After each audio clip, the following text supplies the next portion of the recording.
South ఇండియాలోనే biggest sorry store మన Varahi silks మన విజయవాడ ఎంజీ రోడ్ లో డిసెంబర్ 4వ తారీఖున ఘన ప్రారంభం. అమ్మా నమస్తే తల్లి. దత్త జయంతి రాబోతోందమ్మా. అవునమ్మా. ఎక్కడ చూసినా దిగంబర దిగంబర శ్రీపాద వల్లభ దిగంబర అని వినపడతా ఉంటుంది ప్రతి అవును. ఆలయంలో. ఉమ్. సో ఈ రోజు ప్రాముఖ్యత గురించి విశిష్టత గురించి ఏం చేయాలంటారు? దత్తాత్రేయ స్వామి ఆవిర్భవించినటువంటి రోజు మార్గశిర పూర్ణిమ. అమ్మా ఈయన అనసూయ అత్రి మహర్షుల యొక్క కుమారుడు. ఉమ్. అత్రి అంటే మూడు లేనివాడు అని అర్థం. మూడు లేనివాడు. మూడు లేనివాడు నాత్రి. ఓ ఏం మూడు లేవు? ఉమ్. సత్వరజస్తమో గుణాలు లేవు. ఓకే. గుణాతీతుడుగా ఉంటాడు. ఉమ్. అటువంటి మహానుభావుడు అత్రి మహర్షి. ఉమ్. ఆయన భార్య అనసూయ. అనసూయ అంటే అసూయ లేనిది. ఉమ్. అసూయ అంటే ఏమిటి అంటే ఎదుటి వాళ్ళల్లో ఉన్నా లేకపోయినా లోపాలు వెతికే లక్షణానికి అసూయ అని పేరు. ఉమ్. మనం ఎవరన్నా ఇప్పుడు ఉదాహరణకి కీర్తి చాలా మంచి పిల్లండి అన్నాను అనుకోండి, నేను ఉమ్. మంచి పిల్ల కానివ్వండి మొన్న నాతో మాట్లాడలేదు అంటారు. ఉమ్. ఈ కానీ అని చెప్పి ఒక్క చిన్న లోపం పెడతారు. మరే అది అసూయ. ఉమ్. ఎన్ని మంచి గుణాలున్నా ఉమ్. ఏదో ఒక అందులో ఉన్న ఒక్క దోషాన్ని పట్టుకొచ్చి మరే దాన్ని మాట్లాడేటటువంటి లక్షణానికి అసూయ అని పేరు. కరెక్ట్. అటువంటి అసూయ లేనిది అనసూయ. అనసూయ. ఉమ్. ఈవిడ కపిల మహర్షికి సోదరి, ఉహు. తక్కువదేం కాదు. ఉహు. వీరికి కుమారుడుగా జన్మించినటువంటి వాడు దత్తాత్రేయుడు. ఓకే. ఈ ఆవిర్భావానికి సంబంధించి 2-3 కథలు కనపడతాయి మనకి. అంటే మొత్తం డీటెయిల్లో తేడా ఉంది కానీ విషయం మాత్రం ఒకటి. ఒకటి. ఉమ్. అనసూయ యొక్క పాతివ్రత్యాన్ని పరీక్షించాలి అని అనుకున్నారు. ఎందుకంటే త్రిమూర్తుల యొక్క భార్యలకి ఆవిడ గొప్ప పతివ్రత అంటే పరీక్షించాలని కోరికొచ్చింది. ఉమ్. ఎందుకంటే వీళ్ళు వెడుతున్న విమానం అనసూయ అత్రుల ఆశ్రమం మించి వెళ్ళలేకపోయింది. ఎందుకు ఆగింది వీళ్ళు ఇలా వెడుతుంటే విమానం అంటే, కింద అత్రి మహర్షి ఆశ్రమం ఉంది, ఉమ్. ఆయన తపస్సుకు భంగం కలుగుతుందని ఇక్కడ ఎటువంటి డిస్టర్బెన్స్ ఉండకూడదని చెప్పి ఆయన భార్య ఒక కట్టడి చేసింది అన్నారు. అంత పవర్, అంత శక్తి. శక్తి. అంటే నిజమా, పరీక్ష చేద్దాం అన్నారు. ఉమ్. అని భర్తల్ని పంపించారు, ఉన్నారుగా ఉమ్. భార్యా విధేయులు, వాళ్ళు వెళ్ళారు. ఉమ్. బ్రహ్మ విష్ణు మహేశ్వరులు. ఈశ్వర్లు వెళ్ళారు. అత్రి మహర్షి లేని సమయంలో వెళ్ళారు. వెళ్ళి భవతి భిక్షాందేహి అన్నారు. రండి కూర్చోండి. మా వారు బయటికి వెళ్ళారు. సమిధలు ఎవరు తెచ్చుకుంటారుగా, వెళ్ళారు. వస్తారు కలిపి, లేదు మేము అంతసేపు ఆగలేము, తొందరగా పెట్టమన్నారు. సరేనండి. ఎందుకంటే అతిథి గనక ఇంటికి వచ్చి తింటానని అడిగి తినకుండా వెళ్ళిపోతే ఆ ఇంట్లో జరిగే అనర్థం ఇంత అంతా కాదు. అందుకని సరేనంది. సరేనన్నాక వాళ్ళందరినీ కూర్చోబెట్టి వడ్డం చేసింది. మన పద్ధతి ఏమిటంటే కూర్చున్నాక వడ్డం చెయ్యాలి, అంతేగాని వడ్డం చేశాక కొంచెం కూర్చోవడం కాదు, ఇది తీసేయి అది వెయ్యి అనడం కాదు. కూర్చోబెట్టి తీరా కూర్చున్నాక వాళ్ళు ఏమన్నారంటే, మేము వివస్త్రగా వడ్డిస్తే తప్ప మేము తినము అన్నారు. తప్పు కదమ్మా. తప్పు కాదు, పరీక్షకు వచ్చారు. మరి తెలిసి అడుగుతారా పరీక్షలో ప్రశ్నలు? తెలియక అడుగుతారా ప్రశ్న అడిగేవాళ్ళు? తెలిసే అడుగుతారు కదా. అప్పుడప్పుడు అవతల వాళ్ళు కన్ఫ్యూజ్ చేస్తారు కదా. అంత మాత్రం వాళ్ళు చెడ్డవాళ్ళేం కాదు, పరీక్ష చేయడానికి వచ్చారు. అంటే సరే దాందేముంది, అందులో బిస్తర్ దగ్గర కూర్చున్న వాళ్ళు లేచి వెళ్ళకూడదు కదా. మీరు నగ్నంగా వడ్డిస్తే భోజనం చేస్తారన్నారు కదా, చేస్తానంది అని వెళ్ళి తను పూజ చేసుకుంటున్న జలం తీసుకొచ్చి మంత్రజలం వాళ్ళ మీద చల్లింది. వాళ్ళు పసిపిల్లలు అయిపోయారు. పసిపిల్లల దగ్గర మొహమాటం ఏముంది, చక్కగా వడ్డం చేసింది, ఔపోసన పోసింది, ఇప్పుడు తినండి అని వీళ్ళు బట్టలు కట్టుకుంది. అయిపోయిందిగా. ఏం చేస్తుంది, వాళ్ళ చంటి పిల్లలు అలాగే తిన్నారు. తిన్నాక వీళ్ళని చక్కగా ఉయ్యాల్లో వేసి ఊపుకుంటూ చక్కగా నాకు 3 పిల్లలు దొరికారని సంతోషపడిపోయింది. పడిపోతే అప్పుడు వెళ్ళిన భర్తలు రాలేదని కంగారు పడి ఈ 3 వచ్చారు, సరస్వతి, లక్ష్మి, పార్వతి. వచ్చి మా భర్తలు నీమంటే, అయ్యా నాకు దొరక్క 3 పిల్లలు దొరికారు, వాళ్ళని ఎలా ఇస్తా అని. అంటే అంత మొండితనం కాదు అని, నాకు ఇలాంటి పిల్లలు కావాలి మీ అంశాలతో అని అడిగి. అందుకని వాళ్ళ 3 యొక్క అంశతోనూ వారికి కుమారులుగా, ముగ్గురు అంశతో ముగ్గురు కుమారులుగా జన్మించటానికి అంగీకరిస్తారు. అలాగే అత్రి మహర్షి తిరిగి వచ్చిన తర్వాత జరిగింది తెలుసు. ఇందులో వీళ్ళు దాచిపెట్టేది కూడా ఏం లేదు.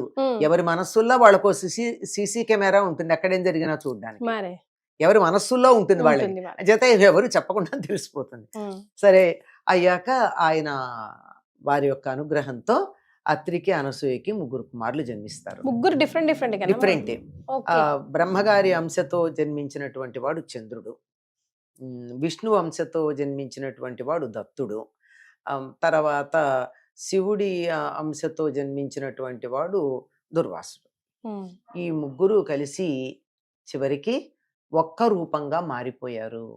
అలా మారినప్పుడు ఏం జరిగింది, ముగ్గురు పిల్లలు ఒకటి కావాలనుకుంటే ముగ్గురు ఏమిటిది అని చెప్పి వాళ్ళు అనుకునే లోపల ముగ్గురు కలిసిపోయారు. అందువల్ల దత్తాత్రేయుడు అయ్యాడు. నేను మీకు దత్తుణ్ణి అయిపోయాను అని చెప్పాడు ఆయన. అందుకని ఆత్రేయుడు అంటే అత్రి మహర్షి యొక్క కుమారుడు.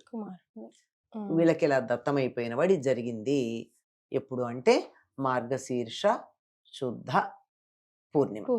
అందుకని ఈనాడు దత్త జయంతిగా మనం భావించుకుంటూ ఉంటాం. ఈయన ఎప్పుడు కూడా 16 ఏళ్ల బాలుడుగానే ఉంటాడు, అంతకన్నా ఎక్కువగా ఉండదు. బంగారు రంగుతో మెరిసిపోతూ తామర రేకుల్లాంటి కన్నులతో అద్భుతమైనటువంటి సౌందర్యానికి ప్రతీక అన్నట్టుగా ఉంటాడు. మరి 3 అంశాలు ఉన్నాయి కదమ్మా. ఉన్నాయి, అంత అందంగానూ ఉంటాడు. ఈయనకి 3 తలలు 6 చేతులు ఉంటాయి. ముగ్గురు కదా, ముగ్గురు తలలు. తర్వాత ఈయన దగ్గర 4 కుక్కలు ఉంటాయి. ఏమిటి కుక్కలు అంటే 4 వేదాలు ఈయన వెంట పడుస్తూ ఉంటాయి. భగవంతుడు వెడుతూ ఉంటే వేదాలు వెంట వస్తాయి, అట్లా అన్నమాట, అందుకుంటాయి. అంతేగాని వేరే ఉద్దేశంతో కాదు. ఈయనకి స్మర్తృగామి అని పేరు. స్మర్తృగామి, ఎవరు తలుచుకుంటే వాళ్ళ వెంట వస్తాడట ఆయన. స్మృతి అంటే గుర్తు చేసుకోవడం, స్మర్తృ అంటే గుర్తు చేసుకున్నవాడు. స్మర్తృగామి, ఎవరు గుర్తు చేసుకుంటే వాళ్ళ వెంట పెడతాడు ఈయన.